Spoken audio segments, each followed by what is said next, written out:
hindi ko in-expect na titigas yung chicken joy ko sa trans. Kasi ang tingin ko kasi sa trans, babae. Alam mo yun, bakla ako. So, alam mo yun? So, akala ko, like, talagang bakla. Kasi,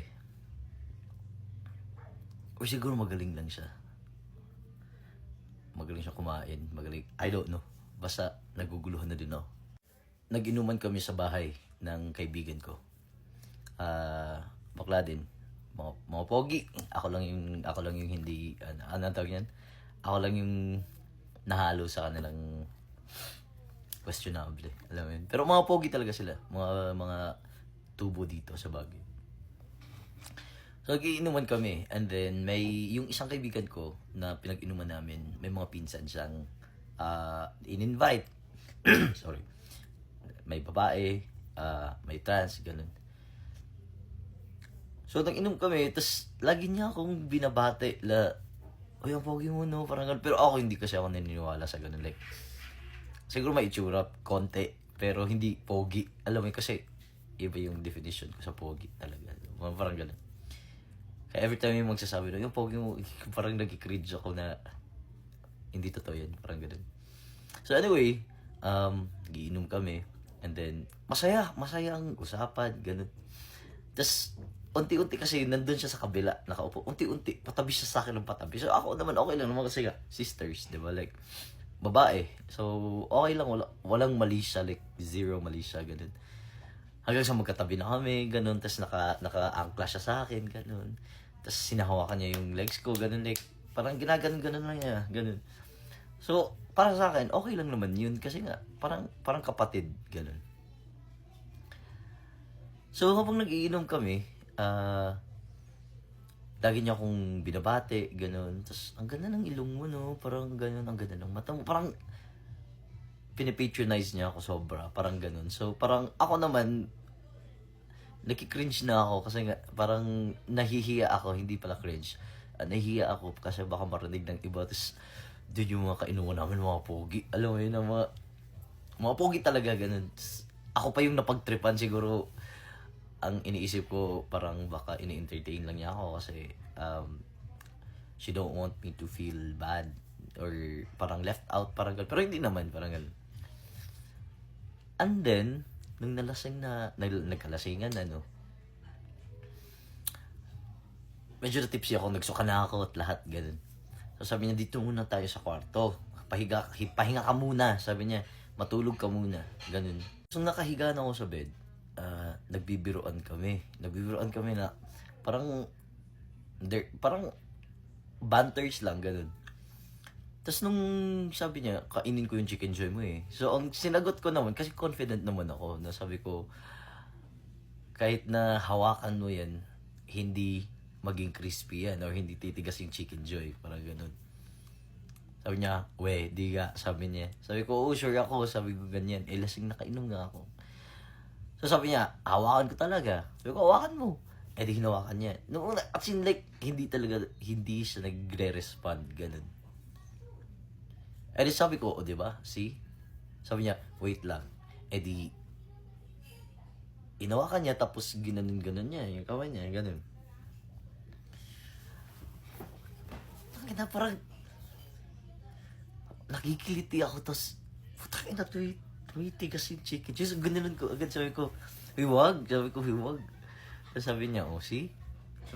Sabi niya, medyo Elsa din ako that night. So, parang, tinest ko lang din kung talagang ano ba. So, hinawakan niya. Ginanon niya talagang, hindi naman sa pinersa, pero kasi nga ano kami, parang ano tawag yan?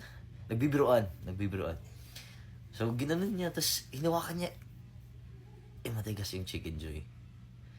So, nung hinawakan niya, di, nilaro lang niya, tapos nakahiga lang ako, tapos sabi ko, tapos natatawa ako, sabi ko, huy, gagi ka. Wag. Sabi ko, wag.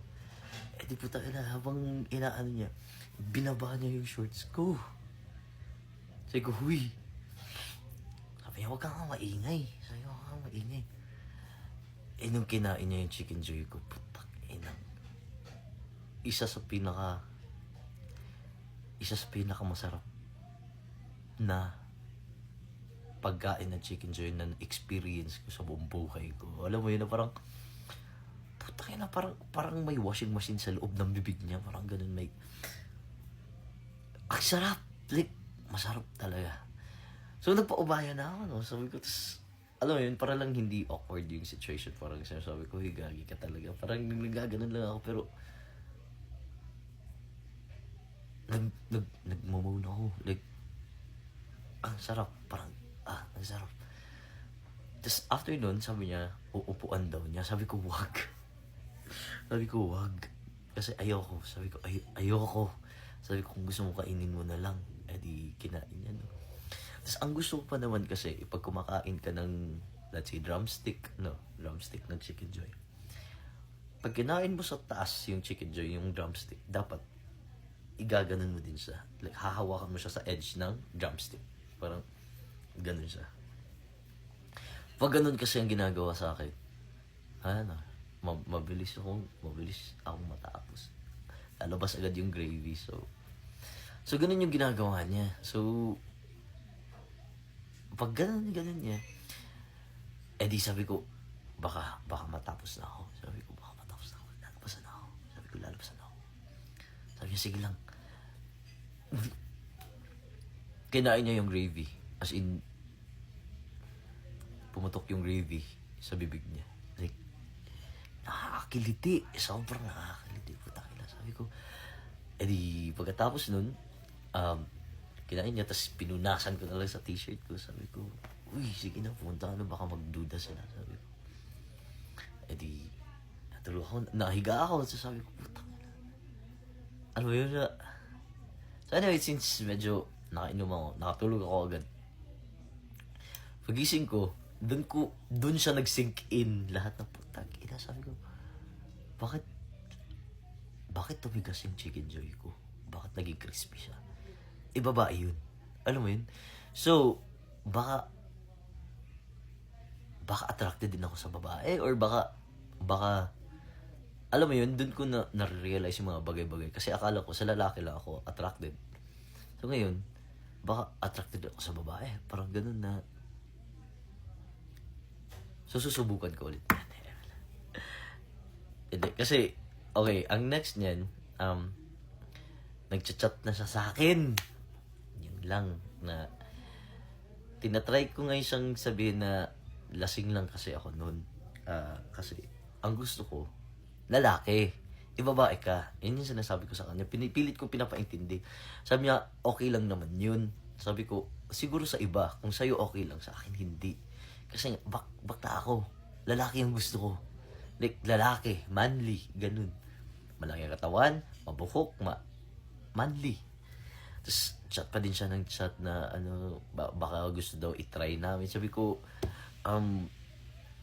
ate, lasing lang ako noon. It's just a one night. Alam mo yun? Hindi siya mangyayari na magiging tayo. Parang ganun. So, kung ano man yung nangyari noon, na-enjoy natin yun, let's just leave it behind. Parang ganun. So, nag-inom kami ulit, and then, tinry ko talagang hindi na malasing kasi baka Pero, naging friends naman kami. Like, naging friends kami. And then, though, nagchat-chat pa din siya from time to time, pero, pinipilit kong ipaintindi na, hindi nga talaga pwede kami. Ganun.